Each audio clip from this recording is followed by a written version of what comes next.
Gusto niyo bang mag-aalala at matakot yung partner ninyo, yung asawa, boyfriend, girlfriend ninyo na mawala ka sa buhay niya? Hello mga guys, kumusta kayo? Panibagong araw, panibagong video na naman tayo. And sa araw na ito ay isa na namang video ang aking ituturo sa inyo na simpleng gabay o simpleng pamamaraan na makakatulong sa atin. At bago ang lahat, gusto ko lang mo-disclaimer sa mga taong hindi naniniwala at hindi gusto ang mga kagaya nating video.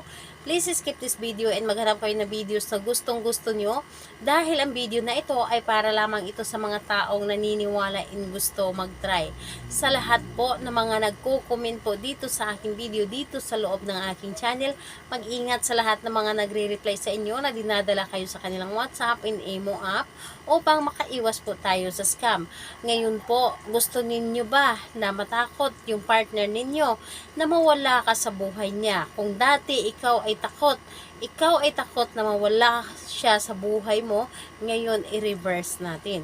I-reverse natin na siya na yung matakot na mawala ka sa buhay niya dahil lagi ka na lamang sunod-sunuran sa kanya, kung ano man yung gusto niya, yun ang masusunod, at ikaw naman na sobrang mahal mo siya, ay sunod-sunuran ka sa lahat ng gusto niya or dahil natatakot ka na mawala siya sa buhay mo dahil mahal mo ang isang tao.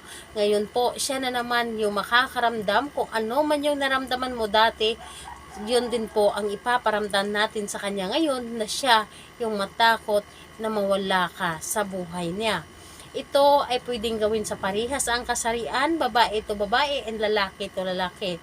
Siyempre naman sa ating babae at lalaki na mag-partner. And dito po ay pwede mo itong gawin kahit na kayo ay magkalayo at magkalapit sa isa't isa.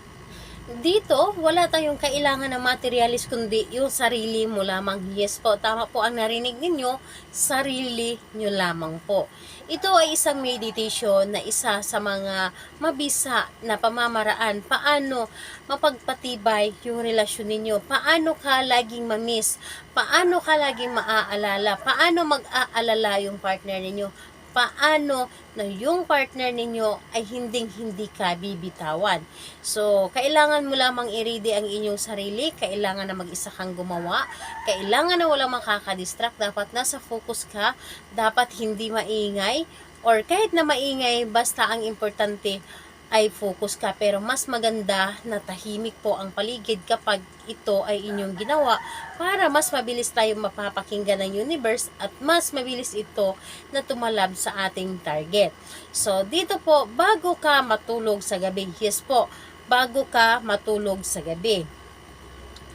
Bago ka matulog sa gabi, kahit na ikaw ay nakaupo, nakahiga, o ano man yung ginawa ninyo, pero mas maganda na nakahiga na kayo or kahit na nakaupo, pumikit lamang kayo. Pumikit kayo at magmuni-muni. Pumikit at magmuni-muni lamang.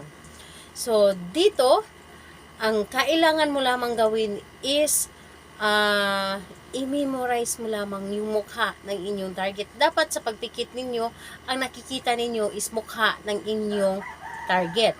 So, habang nakapikit kayo, paulit-ulit ninyong sinasambit sa isip lamang. Kahit sa isip lamang, hindi na kailangan na ibuka ang ating bibig o hindi na kailangan na ipabulong. Pero pwede din po na pabulong. Pwede din po pabulong and pwedeng isip lamang. Ako kasi isip yung ginagamit ko, hindi ko na nilalabas yung boses ko. So, isip lamang, sambitin mo yung pangalan niya at apelyido ng 21 times. 21 times po. Pangalan niya, apelyido, at sasabihin ninyo na matakot ka, mag-alala ka na mawala ako sa buhay mo. Pangalan, apelyido, matakot ka, mag-alala ka na mawala ako sa buhay mo. So, ang gagawin ninyo para hindi kayo lumagpas sa 21 times at hindi magkulang habang banggit o binibigkas po ninyo, magka-count kayo gamit ang inyong mga daliri. Dahil ganyan din po ang aking mga ginagawa para hindi ko makalimutan habang ginagawa ko ang isang meditation. Ang isang meditation ay isa ito sa mga pamamaraan, lalo na kapag may pangontra ang inyong target, mabisa po ito para sa kanila. So, ayun po, yun lamang ang inyong sasambitin bago kayo matulog sa gabi. or sa umaga. Pagkagising ninyo sa umaga, yun po ang sasambitin ninyo. So, pangalan, apelyido, matakot, at mag-aalala ka na mawala ako sa buhay mo. 21 times po. So, ayun, kapag natapos na ang paulit-ulit na 21 times na pagkasambit ng kanyang pangalan at apelyido at yung magic words, pwede ka nang matulog ng mahimbing. Huwag mo na siyang isipin para siya yung mag-isip sa inyo. So, ayun po, gawin ito ng kahit anong araw at kahit anong oras. Mas maganda na gabi or umaga, sa pagkagising sa umaga itong gawin. Sa lahat po ng mga gustong magpa-shoutout, mag-comment lamang sa baba para ma-shoutout ko kayo sa next video. And sa lahat po ng mga gustong magtanong, mag-comment lang din po sa baba para ma-replyan ko din po kayo. Salamat po sa inyo. Bye bye everyone. God bless us all.